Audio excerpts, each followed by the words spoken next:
الحمد لله رب العالمين والصلاة والسلام على سيد المرسلين والعاقبة للمتقين اما بعد۔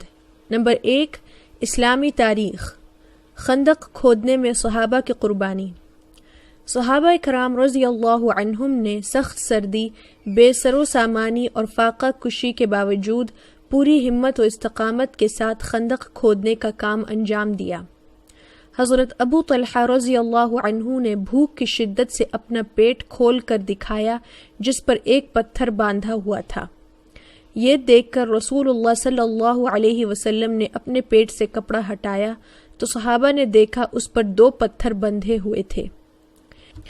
ایک دن رسول اللہ صلی اللہ علیہ وسلم نے صبح سویرے سخت سردی اور بھوک پیاس کی حالت میں صحابہ کو خندق کھودتے دیکھ کر یہ دعا دی: اللہم لا عیش الا عیش الآخرہ فاغفر الانصار والمہاجرہ۔ اے اللہ، اصل زندگی تو آخرت کی زندگی ہے، تو انصار و مہاجرین کی مغفرت فرما۔ یہ سن کر صحابہ جوش محبت میں کہنے لگے: نحن الذین بایعوا محمدا علی الجہاد ما بقینا ابدا۔ ہم نے مرتے دم تک محمد صلی اللہ علیہ وسلم کے ہاتھ پر جہاد کی بیعت کی۔ جب صحابہ کرام کو دوران خندق کوئی رکاوٹ پیش آتی تو آپ صلی اللہ علیہ وسلم پانی میں اپنا لعاب ڈال کر اللہ سے دعا فرماتے اور پانی چھڑک دیتے تو وہ چٹان ریت کے تودے کی طرح نرم ہو جاتی۔ غرض دشمن کے آنے سے پہلے اہل مدینہ نے اپنی حفاظت کا انتظام مکمل کر لیا۔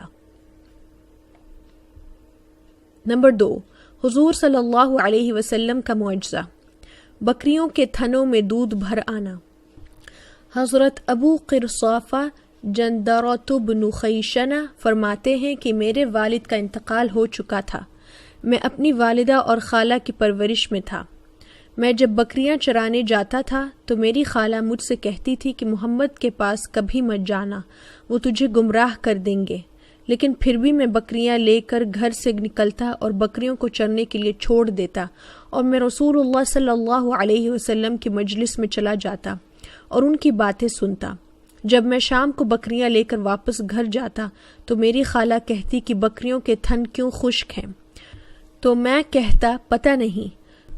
دوسرے دن بھی یہی کہا۔ تیسرے دن بھی میں معمول کے مطابق بکریوں کو چھوڑ کر حضور صلی اللہ علیہ وسلم کی مجلس میں گیا اور اسلام قبول کر لیا، اور ساتھ ساتھ میں نے اپنی خالہ اور میری بکریوں کا معاملہ حضور صلی اللہ علیہ وسلم سے بیان کیا تو حضور صلی اللہ علیہ وسلم نے فرمایا بکریاں لے آؤ۔ میں لے کر آیا تو حضور صلی اللہ علیہ وسلم نے سب بکریوں کے پیٹ اور تھنوں پر اپنا مبارک ہاتھ پھیرا اور برکت کی دعا فرمائی تو ساری بکریاں موٹی ہو گئیں اور تھنوں میں دودھ بھر آیا۔ جب شام کو میں بکریوں کو لے کر گھر آیا تو خالہ نے فرمایا کیا بات ہے؟ تو میں نے کہا روزانہ جہاں چراتا تھا آج بھی وہیں چرائے، لیکن میں اپنا واقعہ بیان کرتا ہوں۔ چنانچہ جب میں نے والدہ اور خالہ کے سامنے سارا واقعہ بیان کیا تو وہ خود کہنے لگی ہمیں بھی محمد کے پاس لے چلو۔ میں ان کو لے گیا تو دونوں نے اسلام قبول کر لیا اور حضور صلی اللہ علیہ وسلم کے ہاتھ پر بیعت کی۔ دلائل النبوہ للاصفہانی 367۔ نمبر 3، ایک فرض کے بارے میں، امانت کا واپس کرنا۔ قرآن میں اللہ تعالیٰ فرماتا ہے اللہ تعالیٰ تم کو حکم دیتا ہے کہ جن کی امانتیں ہیں ان کو لوٹا دو۔ سورہ نساء آیت 58۔ فائدہ: اگر کسی نے کسی شخص کے پاس کوئی چیز امانت کے طور پر رکھی ہو تو مطالبے کے وقت اس کا ادا کرنا ضروری ہے۔ نمبر 4، ایک سنت کے بارے میں، نیک اولاد کے لیے دعا۔ نیک اور صالح اولاد کے لیے اس دعا کا اہتمام کرنا چاہیے۔ رب ہب لی من الصالحین۔ ترجمہ: اے میرے رب مجھے نیک اولاد عطا فرما۔ سورہ صافات آیت 100۔ نمبر 5، ایک اہم عمل کی فضیلت، باپ کے ساتھ اچھا سلوک کرنا۔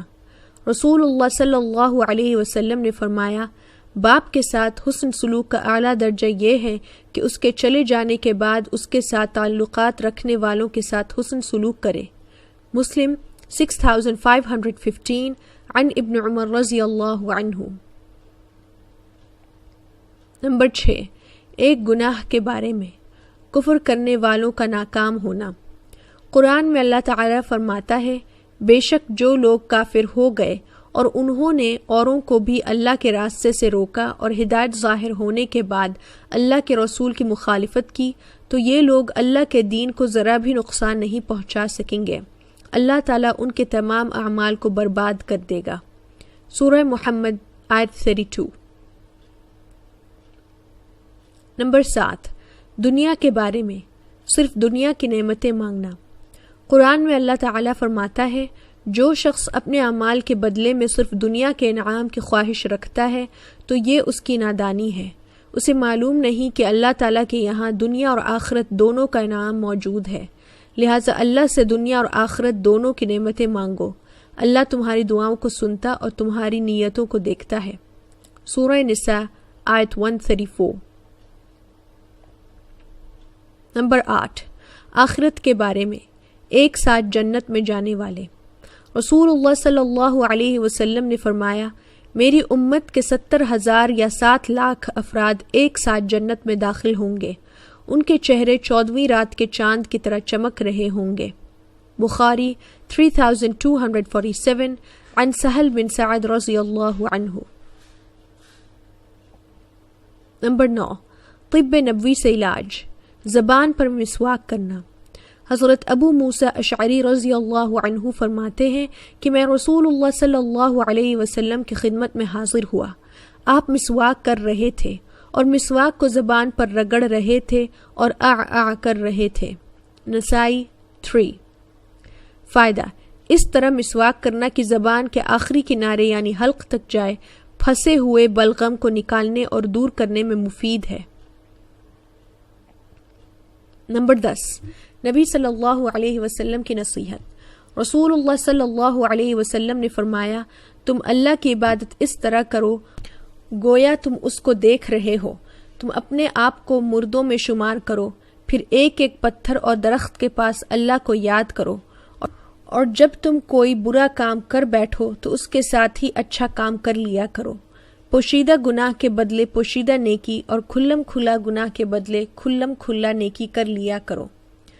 طبرانی کبیر 16787 عن معاذ بن جبل رضی اللہ عنہ۔